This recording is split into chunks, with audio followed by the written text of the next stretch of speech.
अस्सलाम वालेकुम नाजरीन, मैं हूं सबा चौधरी और आप देख रहे हैं राजपूत न्यूज़ HD।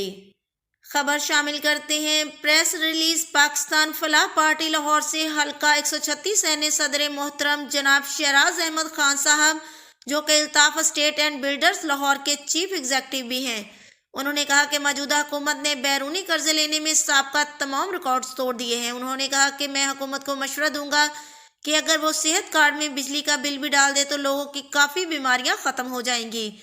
10 लाख रुपए तो सेहत कार्ड में हुकूमत दे रही है, तो नुकसान कैसा, बल्कि रियासत मदीना बनकर सामने आएगी। और कहा कि हमारी पार्टी का स्लोगन है कि खुद को बदलोगे तो बदलेगा पाकिस्तान। इंतखाबी निशान बहरी जहाज। बल्दियाती इलेक्शन में सिर्फ पाकिस्तान फलाह पार्टी का साथ दें।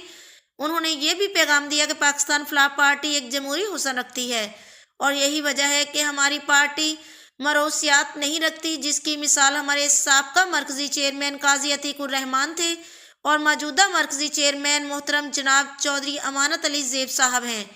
और इसके अलावा उन्होंने कहा कि हम जागीरदारों और फसली बटेरों से नजात चाहते हैं। हमारी पार्टी के मेंबरशिप हर शख्स के लिए ओपन है। मैं तमाम पाकिस्तान के शहरियों से अपील करता हूं कि आए, हमारी पार्टी का हिस्सा बने। मैं अपने हल्के 136 लाहौर से भी लोगों को पैगाम देता हूं कि आए, मिलकर गरीबों और मुल्क की फलाह के लिए काम करें।